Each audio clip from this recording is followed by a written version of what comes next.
Eta hemen Katalunian oso ondi senti zaitela espero dugu.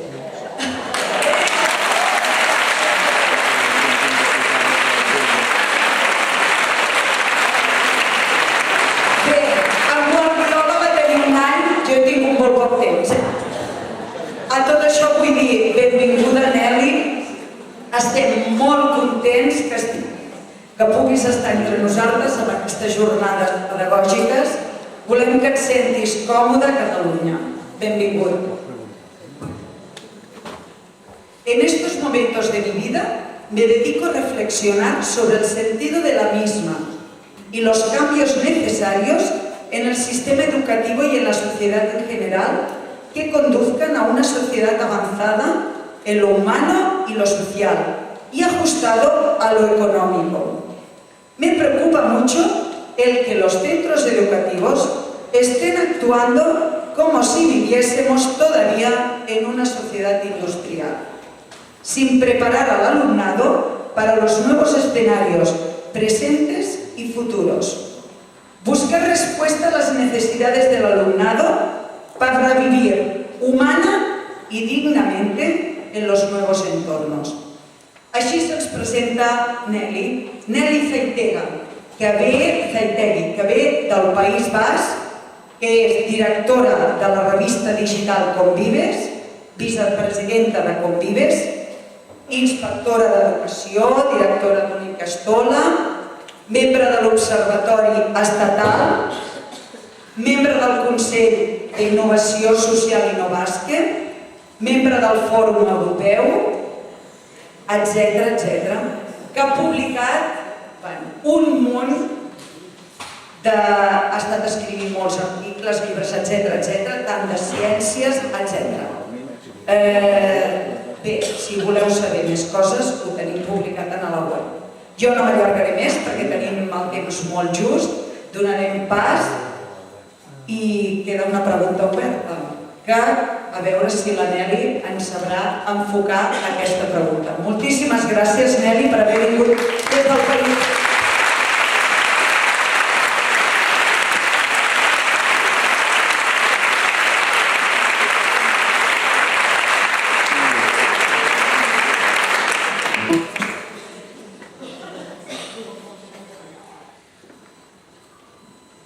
Bona tarda. Estic molt contenta d'estar aquí.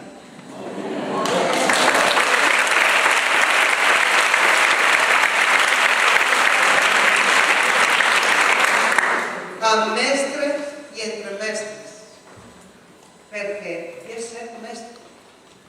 Jo soc mestre. Y siento no poder seguir. Ella ha hecho una frase más larga que yo, siendo más difícil en euskera, por lo cual te lo agradezco muchísimo. Bien, pues sí, yo soy maestra. Cuando la gente me pregunta, ¿de tú qué eres? Yo digo, soy maestra. Y me dice alguien, sí, yo siempre me defino como maestra. Yo voy a contar por qué. Yo soy de una familia de esas que llamaríamos hoy ¿cómo le llamaríamos hoy?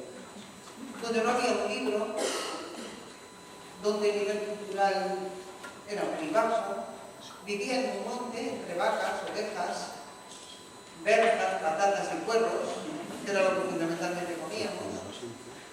Y empecé la escuela con 8 años, porque no había monte, no había escuela, luego ya bajamos a vivir a un barrio más cercano, y entonces comencé a ir a la escuela con 8 años. Yo tenía unas ganas tremendas de ir a la escuela, porque mis hermanos mayores, somos 7 hermanos, leían. Y a mí me sorprendía cómo de aquella cosa llena de manchas, ellos sacaban cosas. Porque yo veía manchas y sacaban cosas. Yo tenía unas ganas increíbles de leer, de bueno, ¿cómo se hace eso? Porque mi hermano, cuando me cuidaba ovejas, me enseñó a sumar, a multiplicar, a restar por piedras, mientras miraban otras cosas. Tanto es así que cuando a mí me explicaron en bachillerato lo de la propiedad distributiva conmutativa, ¿recordáis de la suma? Yo aquello lo había hecho de toda la manera que pudiera, fuera como cuando entendí de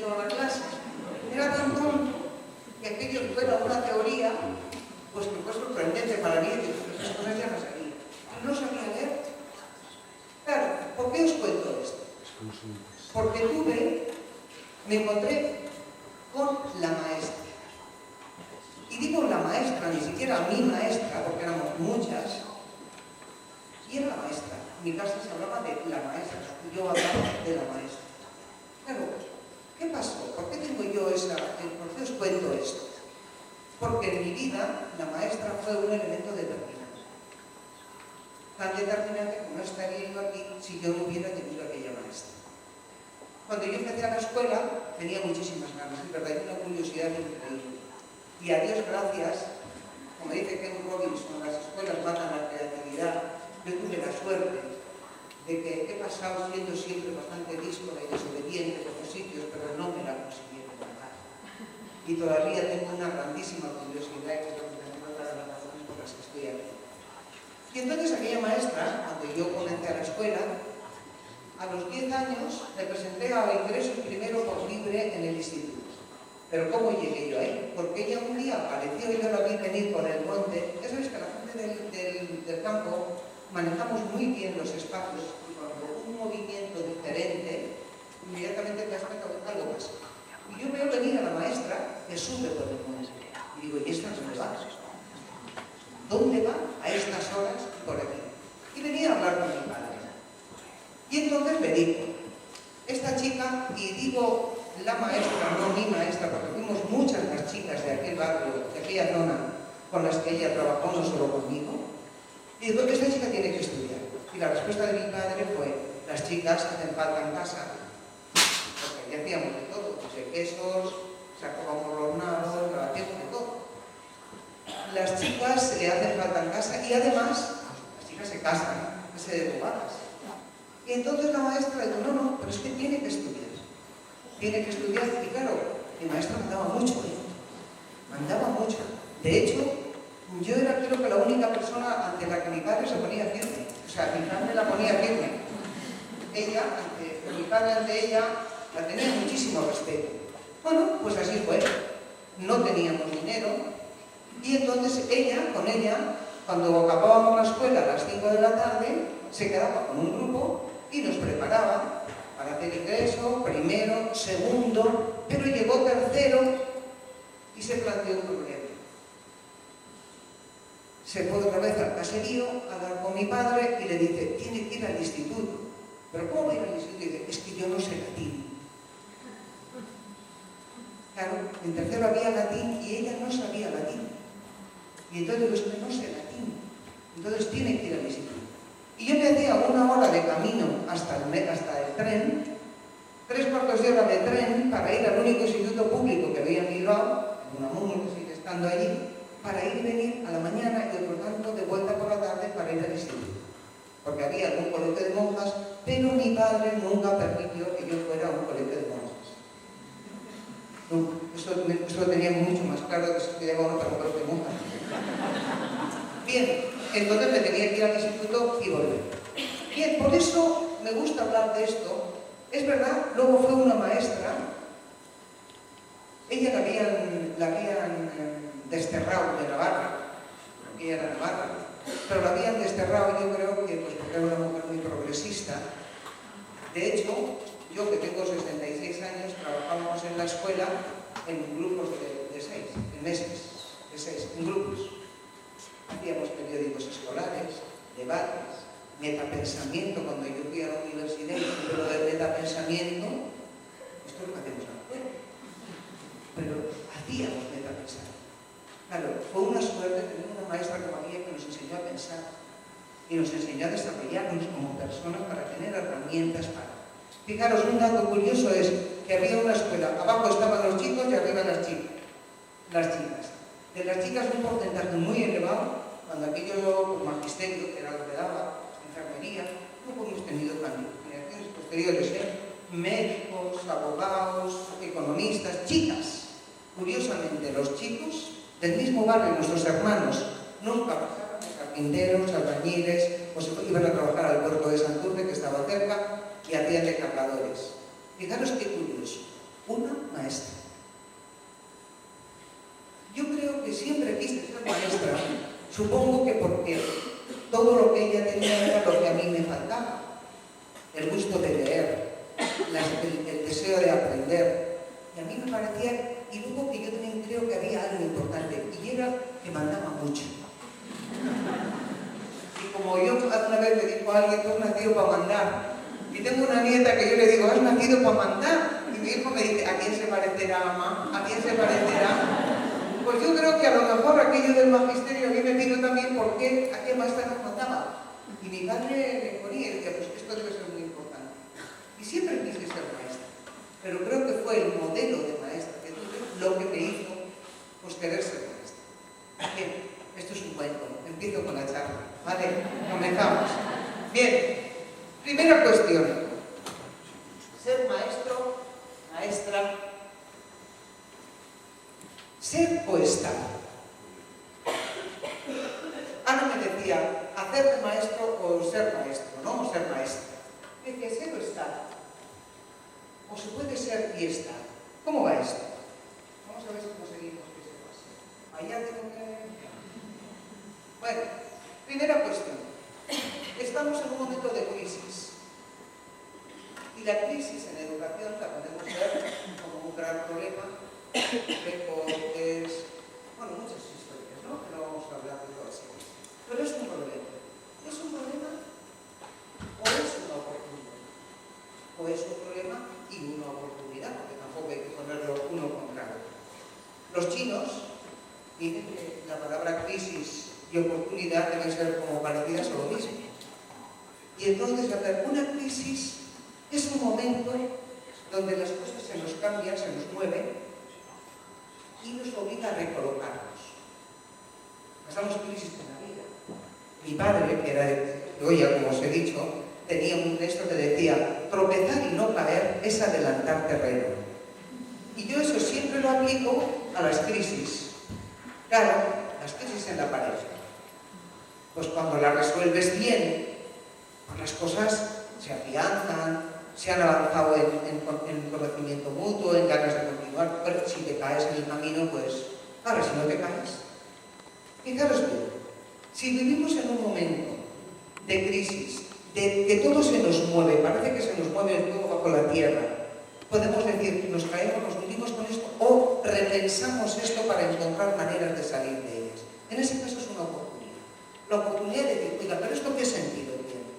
¿Sabéis una cosa que he encontrado últimamente? Y no de ahora, años, llevo tiempo, me preocupa mucho lo poco que piensa la gente.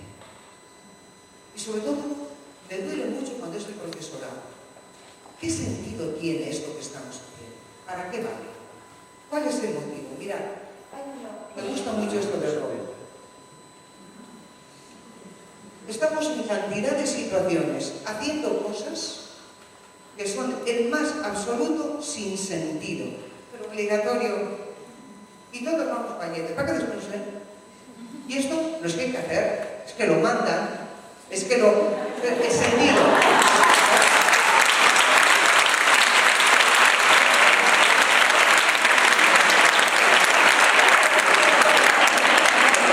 Bueno, bien, lo que se mande, ¿tiene sentido? Y ella me dice, tiene sentido seguro, yo no quería hacer un mal chiste. Que quede claro que no quería hacer un mal chiste, A ver, pero mirad, el sentido. ¿Dónde está el sentido de lo que hacemos? Pensad, muchas cosas en el currículum, los libros de texto, el cómo estamos trabajando, el insistir en unos conocimientos obsoletos, locos, que no tienen... Y la gente sigue, Pero es que vamos a hablar del sentido, ¿vale? Vamos a hablar del sentido. Bien, fijaros bien, la primera cosa que tenemos que hacer, como para decir somos maestras, maestros, estamos ejerciendo como tal, es cuál es nuestra identidad profesional. Esto lo decía Esteve, un amigo mío de la Universidad de Málaga, que se murió. Pero mira, Esteve decía, el primer objetivo consiste en elaborar la identidad profesional. A la gente le preguntas, tú que eres médico, economista, no sé qué, lo demás parece como que vale cualquiera, como que es cualquier cosa, que nosotros mismos andamos muy bajitos de autoestima en muchas situaciones con el tema de yo soy maestra, ¿y? ¿Vale? Bien.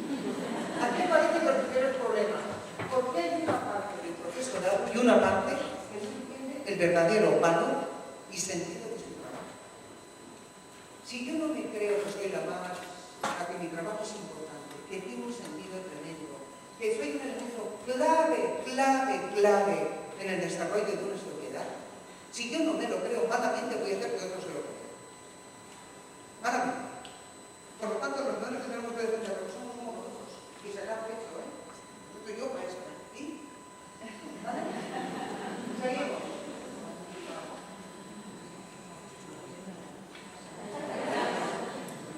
Bien. ¿Qué es ser maestro o maestra hoy? Aquí, cuando yo hice magisterio, me acuerdo que había un tío del padre Poveda que decía, dame una vocación y yo te daré un maestro. Eso ni suena. Está bien, pero fijaros bien, se decía que pues yo tengo mis serias dudas con aquello de la vocación. ¿Qué es?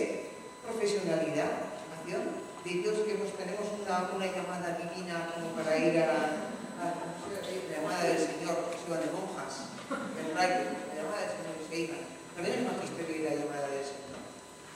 Yo creo que no, de verdad. Yo creo que tenemos que hablar de profesionalidad. Que somos profesionales. Hoy, aquí, en el siglo XXI, profesionales. Fijaros bien, se intentaba otra cosa muy curiosa, no sé si me salta una, A ver, creo que se me olvidó. Bien, ser profesional, los teóricos, muchas veces se dice, pero es que la profesionalidad, ¿de dónde viene? Es saber por qué hacemos las cosas. Porque no es hacer cosas, es saber por qué. Porque alguien puede enseñar a leer. Enseña a leer. Pero cuando tú sabes cuál es el mejor método para enseñar a leer, cuando sabes ponerte en los zapatos del alumno o la alumna que tiene ese secreto que enseñas a leer, cuando tienes profesional también es que enseña a leer, sin más. Pero hay un montón de técnicas, de estrategias, de conocimiento. Por eso yo creo que tenemos que ver las 4 cuestiones claves, ¿no? En esto. La primera, ¿cuáles son mis creencias y valores personales? ¿Los hemos visto para adentro? ¿Qué idea tengo yo de qué es mi papel? ¿Qué es el sentido qué sentido tiene lo que hago? ¿Qué me corresponde hacer a mí? ¿Para qué estoy yo aquí? Uno, ¿cómo me siento en esto? ¿Me siento bien? ¿Estoy tranquila? ¿O voy a trabajar con un chiquito? Pues hoy es qué horror. Hoy lunes otra vez. ¿Cómo me siento ante esto? ¿Cuáles son mis actitudes ante mi alumno? Fijaros que eso casi no sabe. Tendríamos que grabarnos en una cámara y vernos para decir, esta es mi manera de estar. Y aquí, las competencias profesionales. ¿Qué sé yo de mi profesión? Una cosa es cuánto sé de teoría pedagógica, en el sentido de lo que hago, de cómo se hacen las cosas. Pero lo siguiente es mis actitudes al servicio de la verdad, al servicio de un grupo social al que yo pertenezco, mis actitudes, mis valores, y luego mi capacidad de llevar a las manos. Eso quiere decir que en la educación se produce eso que se llama el triángulo de la virtud de la vida. Saber por qué hago las cosas, por qué y cómo lo puedo hacer bien, a lo cual hay que saber leer, formarse, porque las cosas cambian, a mucha velocidad. Y nuestro alumnado no tiene nada que ver con la que tuvo 20 años. Perdona, sí. Es que se me olvida que tengo que hacer esto. Ya lo sé. Bien, entonces, es saber, tengo que tener un conocimiento, tengo que tener unas actitudes, pero luego tengo que tener unas habilidades de saber hacer eso. El triángulo de las Bermudas, saber, querer y saber hacer. Eso sería fundamentalmente lo que constituiría la profesionalidad. Bien, fijaros bien. Se han escrito muchos libros y hay recetas a mantar. Cómo ser buen maestro, bueno, todas, pero yo sí te digo, ojo y cuidado con las recetas. Peligro, peligro, peligro. Primero porque no hay una única manera de ser buen maestro o ser buena maestra. Como no, yo me he encargado desde el año 94 hasta el 2007, me encargué, fui la responsable del Departamento de Educación del Gobierno Vasco de la formación de los equipos directivos. Y ahí pasaba lo mismo, obviamente un equipo directivo tiene que, vamos a ver, hay muchas maneras, cada uno es suyo y su circunstancia, y hay muchas maneras de ser buen maestro No hay un libro, hago esto, 1, 2, 3. No, hay muchas formas. Por eso no me gusta nada a mí el tema de las recetas. Porque cuando uno se compara, hace un perfil divino de maestro, y yo me comparo y digo, qué horrible. Es que no llego, no he visto nunca la prueba. Es que si esto es el... No. Hay elementos, lo uno son personales. ¿Cuál es mi compromiso? Es de lo que vamos a hablar ahora para decir que es cómo cada uno puede vivir de una manera diferente de ser maestro o ser maestra. Bien, recuperamos el sentido de la educación. Adela Cortina dice, lo veis ahí, que la educación es una tarea de alta densidad moral. ¿Qué quiere decir con esto? Pues que es una tarea fundamental para el desarrollo humano y social de las sociedades. De alta densidad moral, de lo más importante que hay. Ella dice que la que más, pero si me das a decir, yo hago, la siguiente sería la medicina, pero es decir, es un médico, mira cómo se sienten ellos capaces y nosotros.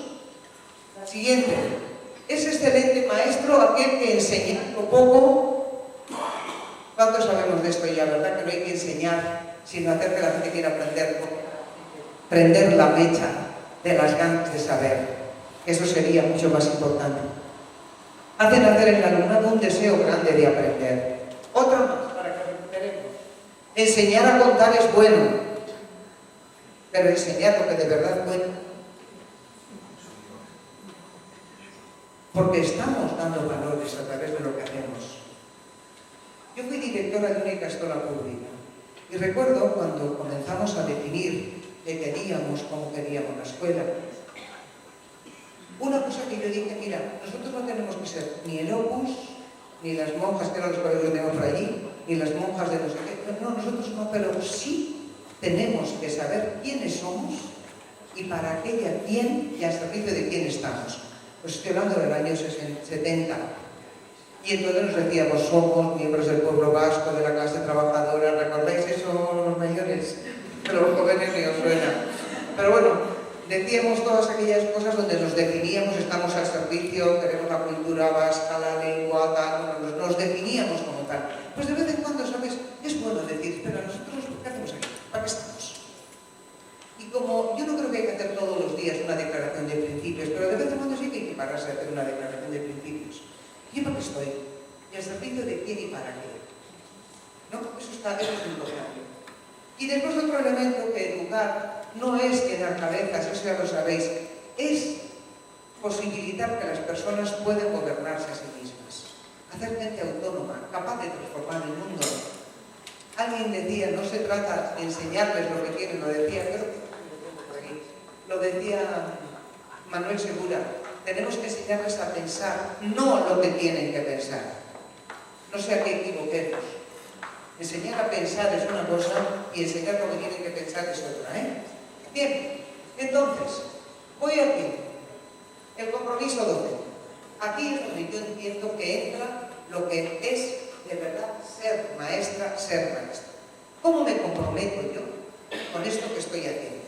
Primero, yo tengo que crear el sentido de lo que hago. Y tiene alta densidad moral, recordar esto. El sentido. Y ahora, ¿cómo ejercito yo esto? Pues yo lo divido en el compromiso en tres partes. Sí, a ver, en tres partes. La primera, mi compromiso con el alumnado. La siguiente, mi compromiso con el centro educativo.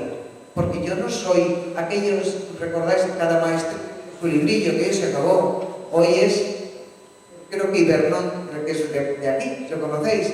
Tenía una frase muy bonita que decía, el maestro, la maestra ha muerto, codocente. Nuestro no pasa solo conmigo toda la vida, pasa conmigo un rato, con otro, y lógicamente supone...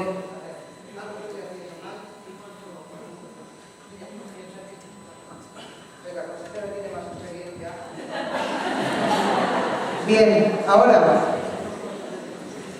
Bueno, seguimos. El compromiso con el centro educativo, porque yo tengo un compromiso con mi alumnado, pero también con el centro comunidad de cambio, con el centro como lugar donde desarrollamos proyectos educativos. Y luego también tengo un compromiso con la profesión. Por eso yo no hablaba de vocación, sino de profesionalidad. ¿Se oye o hay mucha...? Sí. A ver. Bueno, primer compromiso con el alumnado. Ahora, ¿no? Ya le he pillado. Vamos con el alumnado. ¿Cuál es mi compromiso con el alumnado?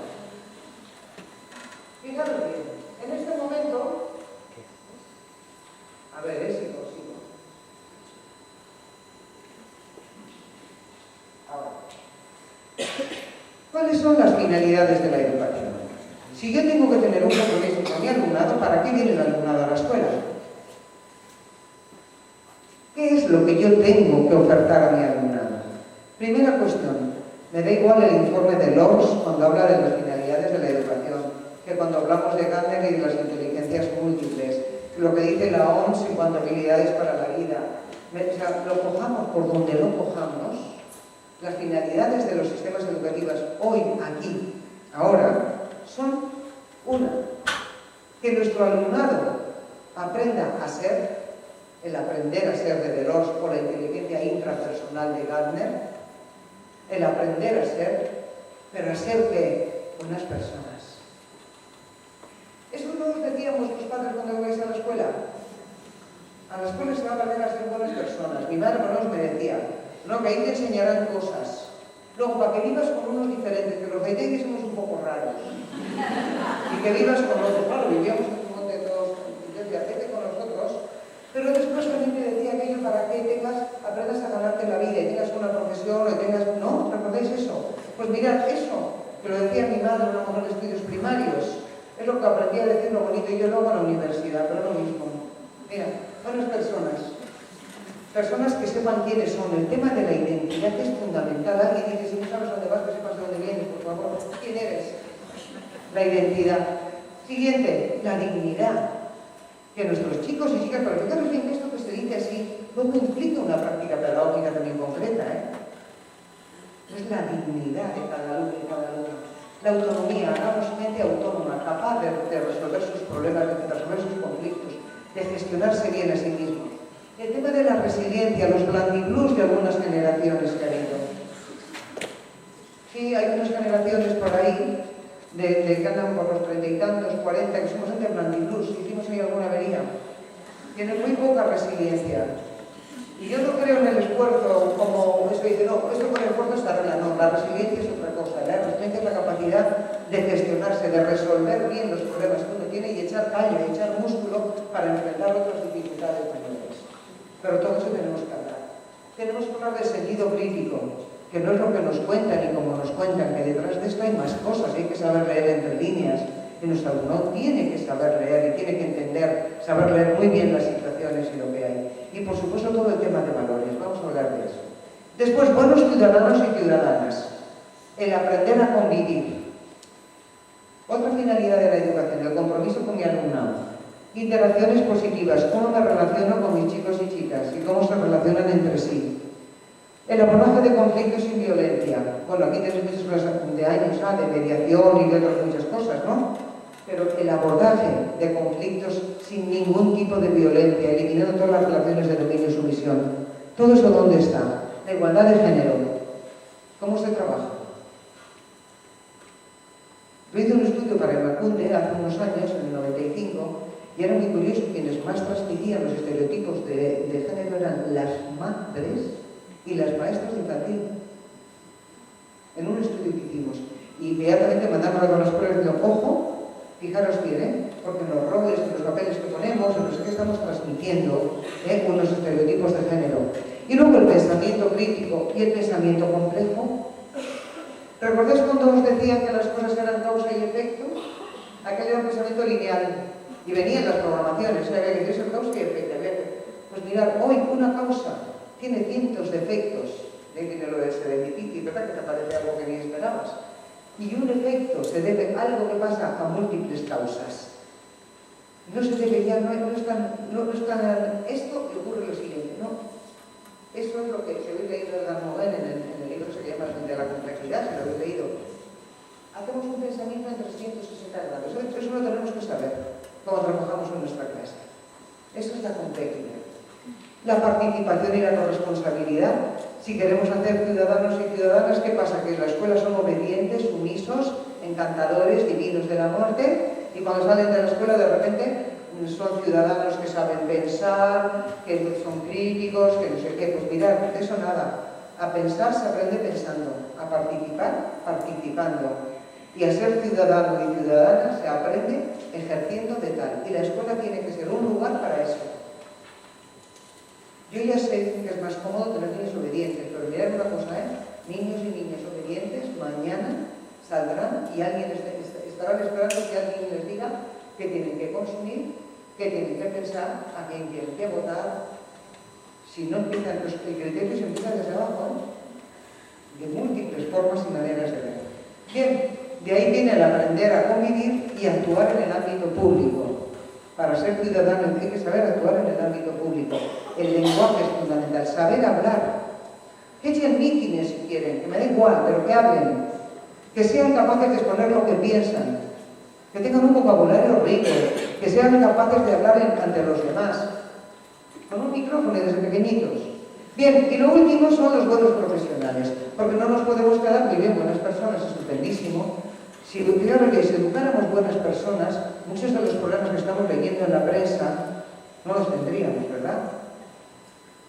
Todos los casos de corrupción, de malversación, eso no lo tendríamos. Si tuviéramos personas, buenas personas. El tema. Pero no se nos acaba ahí. Porque la economía, al final, es importante. Hay que vivir. Tiene que ser próspero. Y cuando digo próspero no quiero decir en un crecimiento como hasta ahora ilimitado, que como decía Einstein, que el crecimiento es ilimitado y permanente, solo lo puede decir un loco o un economista. ¿Recordáis que decía eso? No es broma, lo decía. Posiblemente tengamos que hablar de crecimiento, posiblemente tengamos que hablar de austeridad y tengamos que hablar de otras cosas porque esto es otra guerra en la que estamos metidos y no es algo que es coyuntural, que va a cambiar mañana. Todos los expertos dicen que esto es un cambio de ciclo y es un cambio civilizatorio, por lo tanto hay que aprender a vivir de otra manera, quizá con mucho más sentido, con otros valores. Esa es la oportunidad que puede tener esto. Entonces, los buenos profesionales, yo que he trabajado con la Agencia Vasca de Innovación, con Innovasca en el Consejo, y una discusión que yo tenía mucho con los empresarios que tenían de Panda, en el Consejo tenían los grandes empresarios, y decían, es que la escuela no nos prepara a los chavales y a las chavalas para la economía de este momento. No saben trabajar en equipo y necesitamos que sepan trabajar en equipo. La primera cosa que decían, que sean autónomos. Fijaros bien, justo todo eso que nosotros pensábamos que no importaba para trabajar, pues ahora en la sociedad del conocimiento es fundamental. Es fundamental. Trabajar en equipo, la creatividad. Que no podemos hacer las mismas cosas, porque tendremos los mismos resultados. Si necesitamos resultados diferentes, tenemos que hacer cosas diferentes. La capacidad de aprendizaje permanente y la capacidad de adaptarse a los cambios. Las 8 competencias de DESECO, está claro, ahí tenemos que trabajar todas las competencias para vivir en un mundo complejo como el que vivimos, y toda la flexibilidad. Fijaros bien que esa foto la encontré en internet, pero dice, mi futuro es incierto, la solución ahora. Porque la educación no es un gasto, es una inversión. Lo sabemos todos, ¿verdad? Porque lo que invirtamos en educación será los frutos que recogeremos mañana en una gente capaz de pensar, más creativa, más autónoma, con mayor criterio. Eso es lo que recogeremos. Bien. Voy a empezar rápido. Lo veis que es necesario y urgente repensar lo que hacemos en la escuela. Tenemos que repensar, cuáles son los aprendizajes y la enseñanza necesaria para plantear los retos del siglo XXI. Es lo que yo os decía en mi presentación. Estamos en la sociedad del conocimiento. Esto no tiene nada que ver con la sociedad industrial, con lo que ha sido, y son nuestros referentes, es lo que tenemos en la cabeza. Por eso hay que hacer una revisión de nuestros paradigmas, de nuestras creencias, porque el mundo ha cambiado. Y ya no vale las referencias que nosotros tenemos de la sociedad industrial. Estamos viviendo en otro momento y el motor fundamental es el conocimiento. Bien, esto ya lo he comentado. las buenas personas, lo que digo, ¿verdad? El desarrollo personal que se promueve a través de la autorregulación, el pensamiento crítico, lo veis, la inteligencia intrapersonal, ya lo he recordado, o sea que lo pasamos. El aprendizaje académico, mirad, aquí sí quiero hacer una cosa que me parece importante, y no tanto porque sois de primaria todos y todos, ¿no?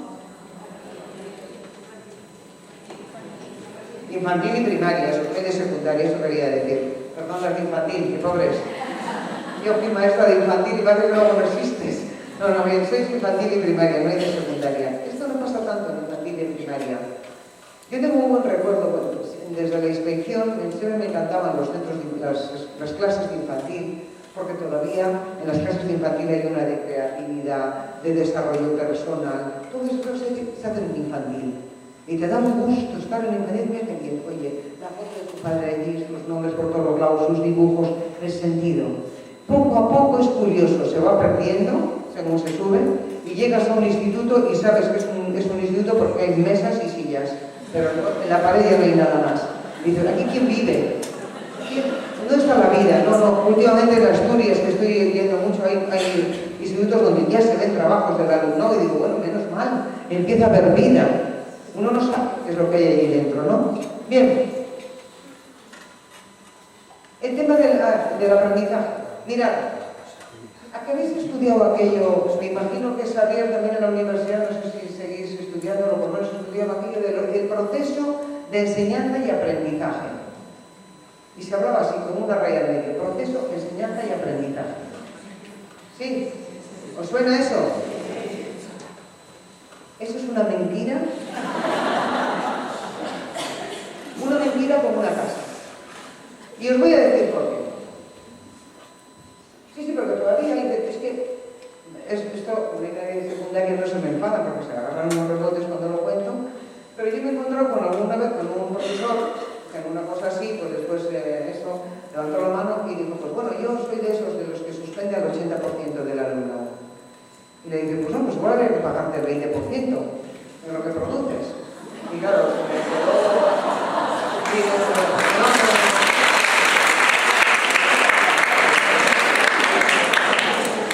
No manejamos bien, no sé yo. Bien, vamos con esto. La historia es que el tipo lo que me decía es que él explicaba muy bien y que enseñaba de maravilla y que era que el alumnado no aprendía, no le interesaba y no quería y que suspendía el 80%. Y le digo, ¿y de qué eres profesor? Y le dije, de filosofía. Claro, eso me dejó todavía más desconcertada. Y le digo, entonces, ¿qué pasa? Que el 80% de tu alumnado no sabe pensar. La filosofía es eso. Y me dice, no, es que como el 80% no sabe escribir, pues me entregan los exámenes en blanco. Y no le pasó nada, tú. Lo dijo tan normal y digo, oye, ¿y no se te ha ocurrido hacer los exámenes orales? No se te ha ocurrido porque, a ver, fijaros que, ¿qué idea tenemos muchas veces? Yo explico de maravilla, o pongo unas actividades estupendas, yo enseño, y el que aprende es como si tiramos aquí a la rama, ¿no? Que decimos a los carteles, el que lo coge, y el que no. Y claro, si yo tengo que dar a todos un caramelo, no lo puedo tirar y al que lo coja, ¿no? Tendré que dándolo a la mano para garantizar que es así. Pues fijaros bien, hoy sabemos, lo que importa es el aprendizaje. ¿Cómo aprende el alumnado? Aprende desde sus intereses, desde las preguntas que se hacen. Por eso es importante que el alumno se haga preguntas. Eso lo sabemos, tiene que haber ese conflicto cognitivo que decía que ayer, ¿no? ¿Y eso por qué? ¿Cómo? Que el alumnado se pregunte, ¿cómo aprenden? Unos lo aprenden de una manera, otros aprenden de otra. ¿Qué es un aprendizaje significativo? Porque en función del aprendizaje de mi alumnado, yo, que soy el médico, soy el experto en educación, tendré que plantear qué tipo de enseñanza tengo que trabajar con mi alumnado para que todos y cada uno y cada una aprendan. Que el caramelo lo tenga todo el mundo, no solo los tres más rápidos que se han lanzado y los han cogido. Por eso, lo que importa es el aprendizaje. Y hay muchas cosas ahí sobre el aprendizaje. Por eso tengo algunas cosas muy chulas que he ido recopilando sobre cómo aprende el alumno, ¿no? Pero primero cómo aprende, luego veré. Como cuando te llega vas al médico y uno todos les duele la cabeza, todos de este lado. Todos. Y los que les duele la cabeza que tomen esto y que se vayan. Estos que tenéis fiebre, los de la fiebre, esto y se van. Y aquellos, pues otra cosa, oye, lo arreglo rápido. Claro, pero alguien de estos me dice, no. A mí me miras, guapa, que tú no sabes lo que tengo que quieres. Que yo tengo un flemón y resulta que esto lo que tienes es angina, no nos puedes dar lo mismo para curar. Y yo lo que tengo es una rodilla hinchada. ¿De qué estamos hablando? Evidentemente hay que individualizar la educación, hay que saber las necesidades de cada uno, el cómo aprende cada uno, para yo trabajar la enseñanza desde ahí. Por eso el proceso de enseñanza y aprendizaje, nada, aprendizaje y luego enseñanza. Pero primero es el aprendizaje. Y estamos no para enseñar, sino para que nuestro alumno aprenda.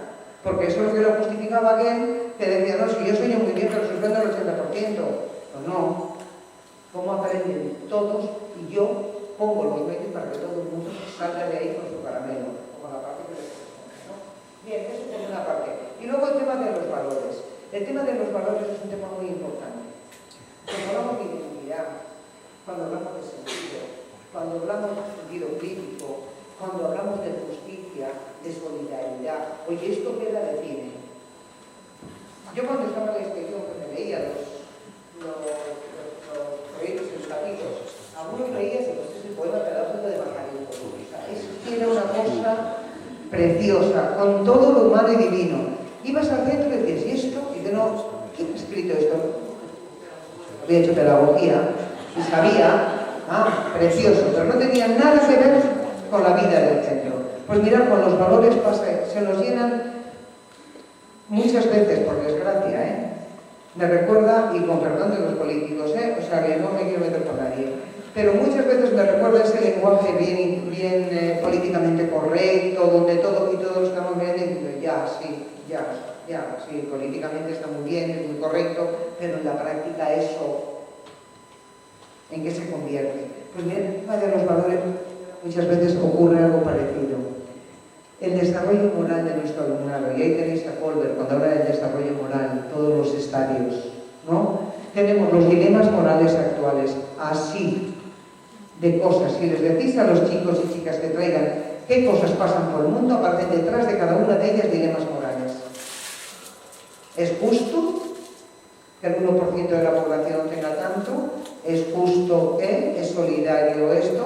Porque una cosa, con el tema de la paz, que yo soy responsable en la comunidad autónoma del programa de paz y convivencia, con lo que supone llevar ese programa en el País Vasco, y no en este momento, sino, imaginaros eso, en el año 2000, lo que podía ser aquello, ¿no? Y entonces hay una cosa que tengo muy clara, dejémonos de películas. La paz no es posible la base de justicia. O sea, primero es la justicia y luego es la paz. Porque ahora es muy bonito decir, es que la gente es muy violenta. ¿Por qué? Porque está mordiendo el dedo gordo del pie cuando le pisas. ¿Quién es el violento? Hay un tema de justicia. Y el tema de los valores es un elemento clave para trabajar en la escuela. Y luego, ¿cómo vivimos el profesorado, los valores? Eso que llamamos el currículum oculto y el explícito. El currículum explícito es el políticamente correcto, precioso. El currículum explícito es lo que, implícito, el oculto, es lo que de verdad pasa. Cuando con los chavales de instituto alguna vez hemos hablado de las normas, y han hablado de las normas teóricas de la escuela, que era esta, y estas todas perfectas, pero decían, sí, pero te vamos a contar las que de verdad funcionan en la escuela. Con fulanito no se puede hacer esto, con gitanita lo otro. Yo decía, que las pasen al currículum explícito. Imposible, se nos caería la mano si escribiéramos determinadas cosas que se hacen en las aulas. ¿Sabéis de qué hablo, verdad? ¿No? Entre lo que decimos y lo que hacemos.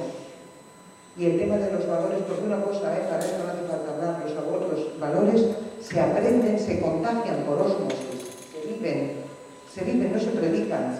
Adela Cortina también decía que hacemos mucha moralina en la escuela. Mucha moralina. Que hay que empezar a utilizar la moralita. La moralita, que es vivir los valores de verdad, y eso es tan potente como la dinamita explota. Si nosotros somos capaces de vivir de verdad lo que estamos diciendo. Eso para todos. Bueno, hoy es maravilla. Esta frase me gusta mucho. Sobre todo porque creo que es verdad. Y más en este momento, por Dios. Más en este momento.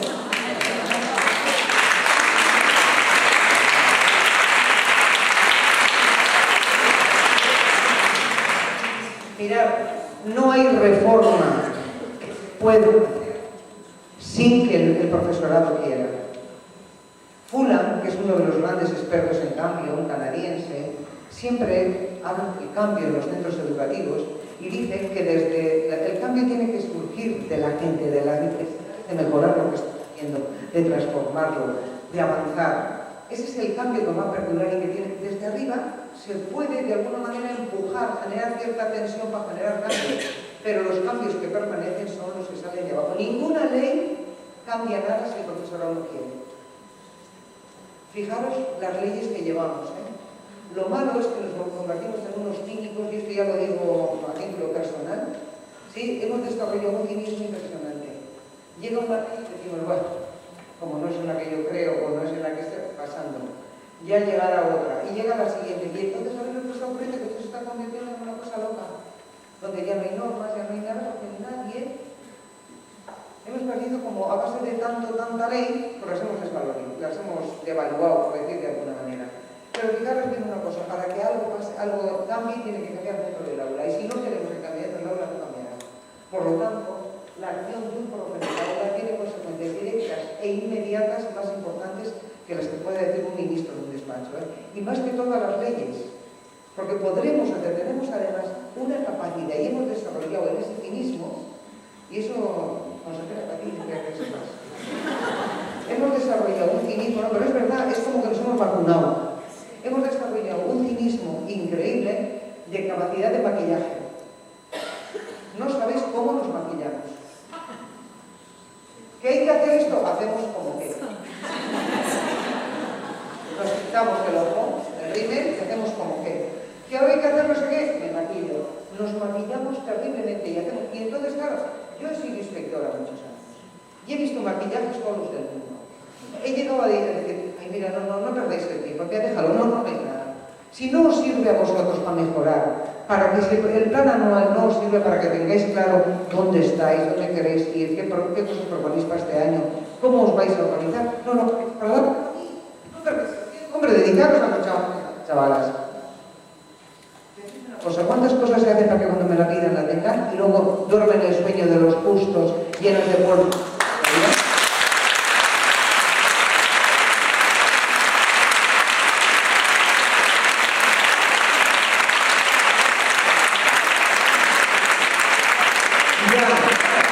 Pero ¿sabéis una cosa?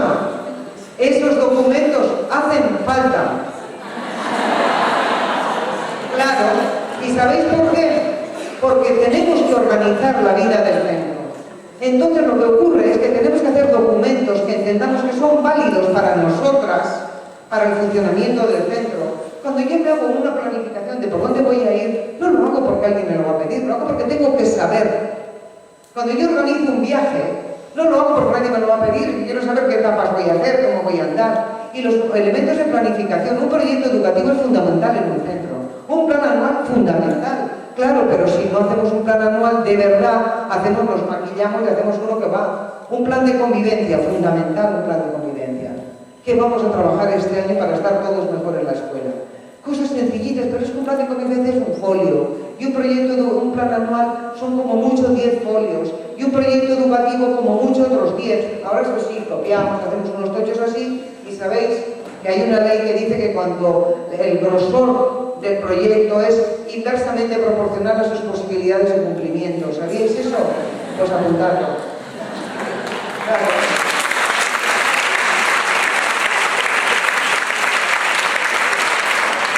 Bien, volvemos a lo de antes. Educamos para humanizar, para hacer seres humanos, personas autorrealizadas, que hubiera dicho alguno, ¿no? Pero ¿dónde está el desarrollo humano? El servicio de nuestro alumnado. Pues mirad, fijaros bien, el mercado, esto lo cogí de un libro de Ramonera, no sé si lo conocéis, se llama En contra de la indiferencia. Si alguien tiene ganas que se lo lea. Y dice que este momento donde los mercados gobiernan y mandan y deciden, necesitamos, ellos promueven que haya consumidores, que consuman mucho. ¿No oísteis cuando empezamos la crisis que consumir? Porque si no esto se cae. Pues bueno, pues tiene que caer. Y vamos a ver si consumimos con un poco de lógica. ¿No? Consumidores. Pero además necesitamos contribuyentes, excepto los de los paraísos fiscales. Esos son los partes que no necesitamos y son los que darían mucho más. Pero tenemos que contribuir para que el Estado, la comunidad, tenga recursos pues, para las escuelas, para que contribuyamos. ¿No? Ya veremos lo que ocurre con ese dinero y si es más importante dedicarlo a una cosa que otra, pero que ustedes contribuyan, ¿vale? Y por último, vamos a competir. Nada de solidaridad, oye, yo mime conmigo y a ver cómo me busco. Eso es el mercado. Y yo me preguntaba, leyendo ese libro, y digo, no, hay que darle vueltas. Más test. ¿Dónde están los ciudadanos?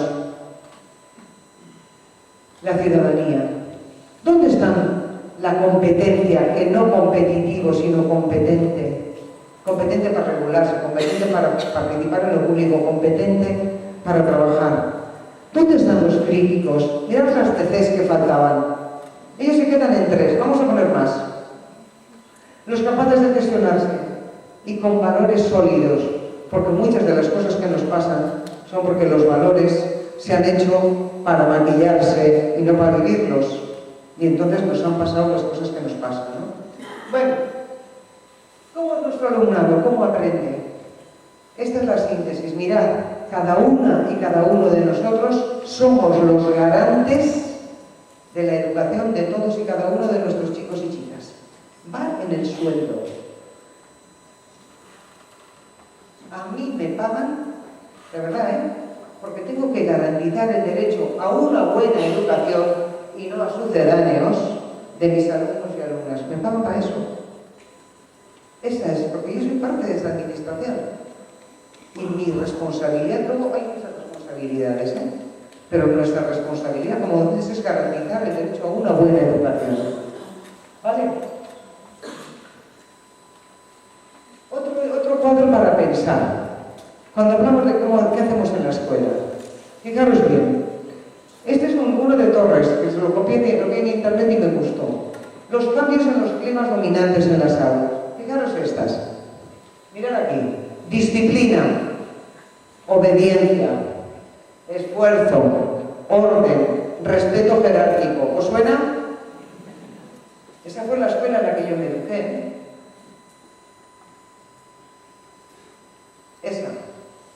Esta es la cultura vigente en el mercado laboral capitalista y en las instituciones militares. Fijaros, ¿para qué estamos hablando a nuestro alumnado? Lo que yo os decía antes. Si los hacemos obedientes, sumisos, mañana pedirán esto.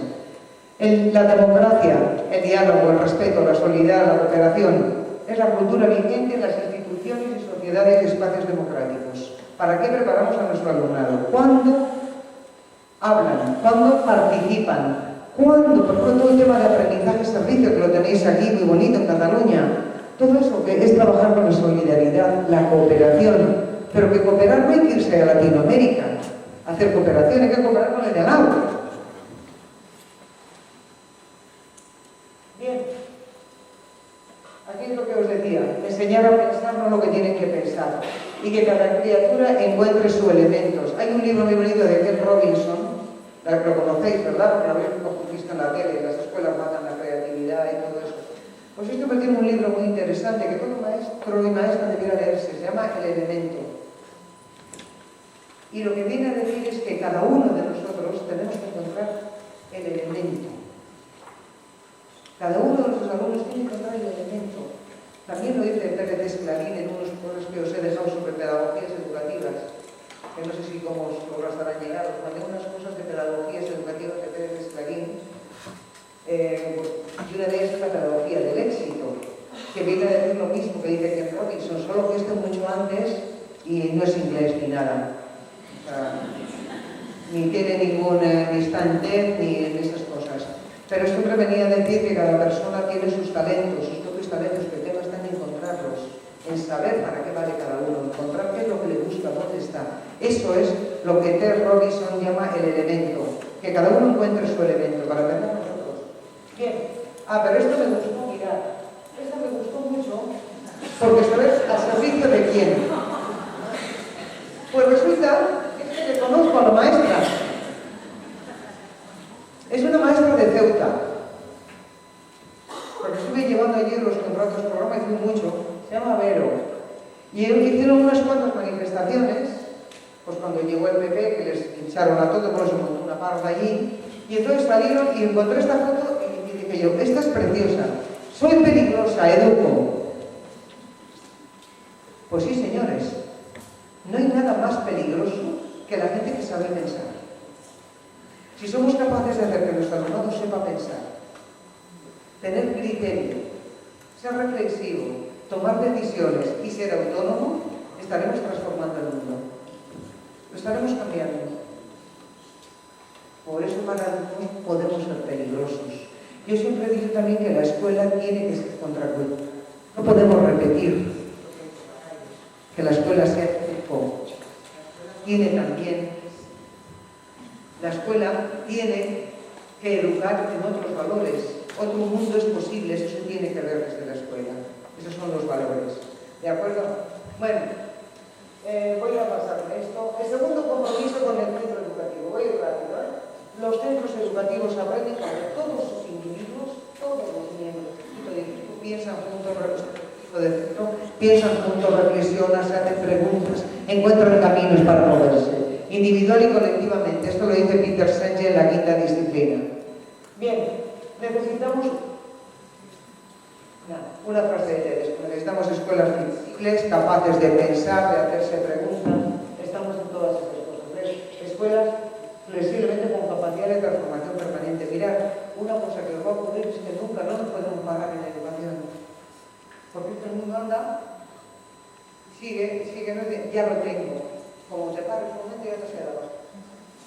Claro, es que el mundo continúa. Los chicos de ahora y las chicas son muy diferentes de los de antes. ¿Quiénes tenéis hijos adolescentes? En serio, esto no es una broma.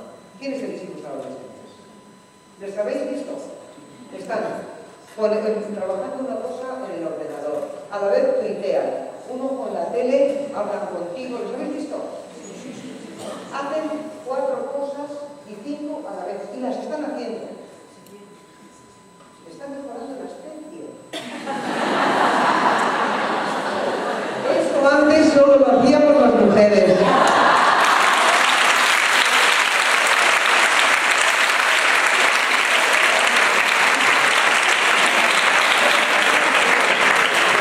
Dicen los expertos en neurociencia, dicen que eso se debe a que han jugado con videojuegos, con los ondas exteriores y que entonces tienen la mente capaz de hacer distintas cosas a la vez, dicen los de la neurociencia, será verdad.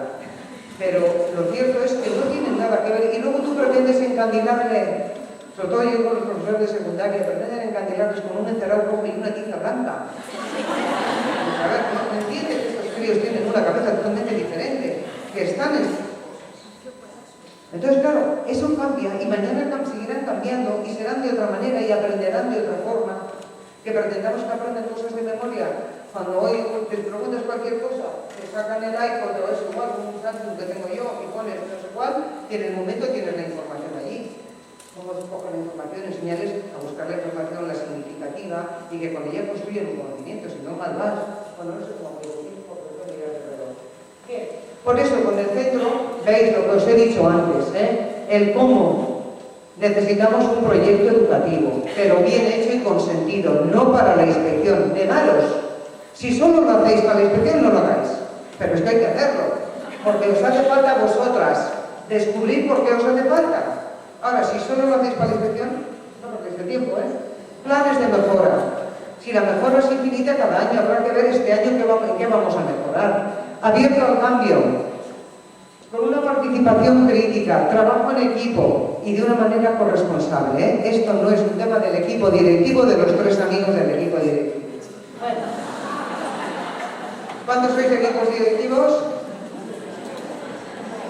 Sin miedo, hombre, sin miedo. Pues este no es un tema solo vuestro. Es un tema de toda la escuela, ¿verdad? Porque solas un poco podemos hacer. Si la gente no quiere. Bien. Por terminar el tema de los centros, necesitamos un replanteamiento para trabajar.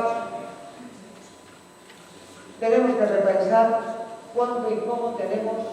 Fijaros bien, estamos en un mundo diferente. Por lo tanto, también necesitamos estrategias diferentes. Tendremos que pensar dónde y hasta cuándo, o sea, cómo hacemos que nuestro alumnado sea protagonista de su propio aprendizaje.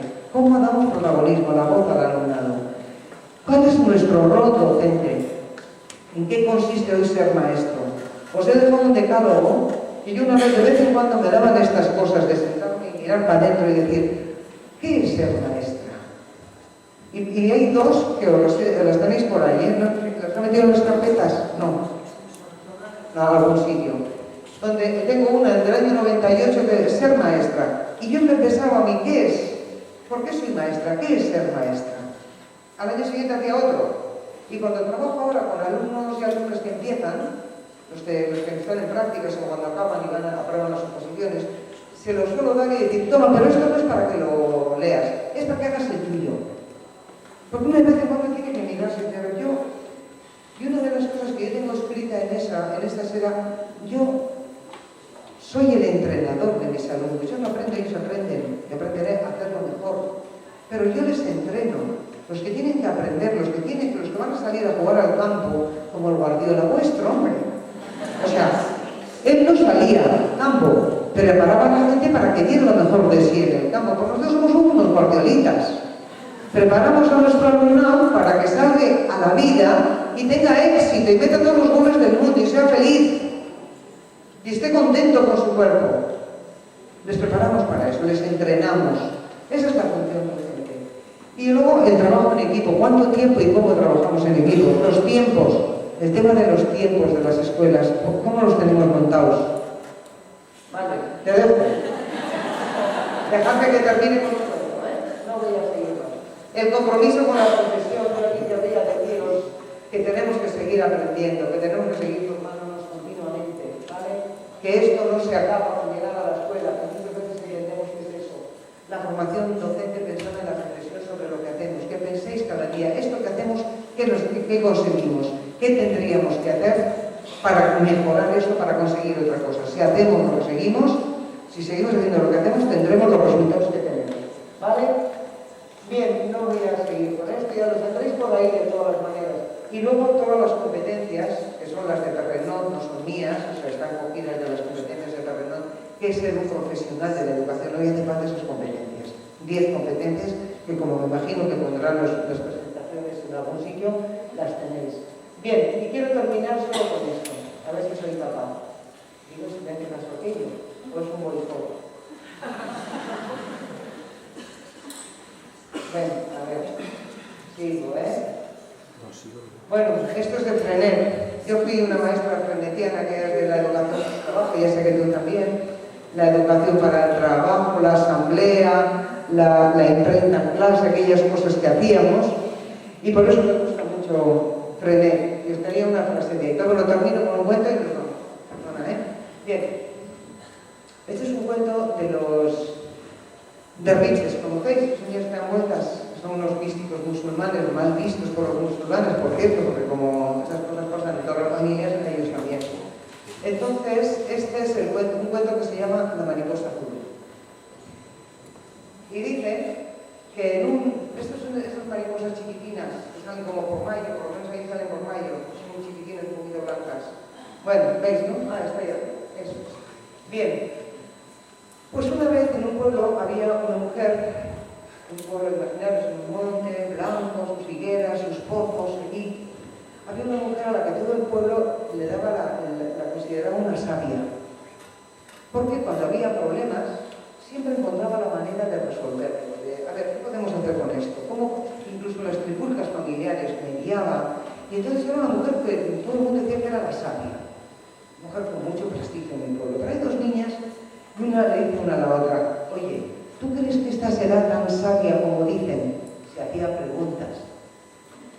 ¿Crees que será tan sabia como dicen? Dice la otra, hasta mi abuela va, Sí, debe ser una cosa. Y dice, pues yo no tengo muy claro, ¿por qué no la ponemos a prueba? No, yo no quiero ir, no. Sí, vamos a ponerla a prueba, a ver si es verdad que es tan lista como dicen. Y entonces, dice, mira, ¿me oís? Sí. Tengo en la mano una mariposa azul.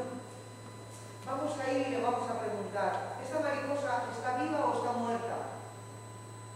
Dice, si me dice que está viva,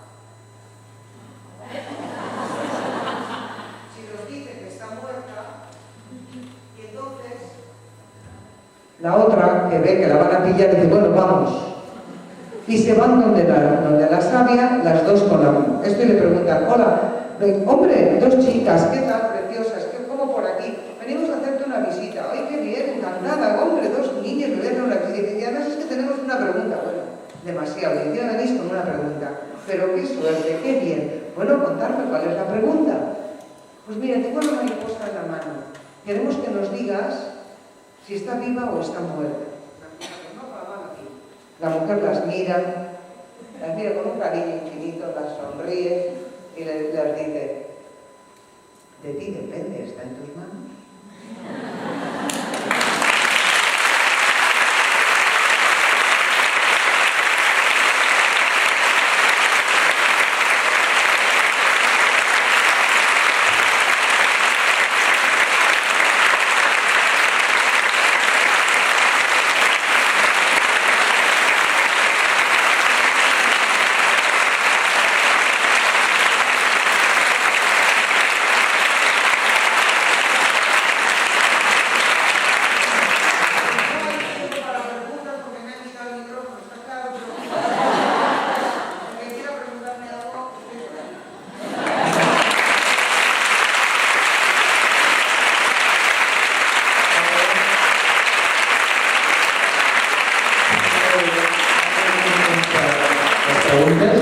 En tot cas, ara tenim només 10 minuts. 10 minuts perquè la gent que està fora es pugui acreditar i no poder entrar.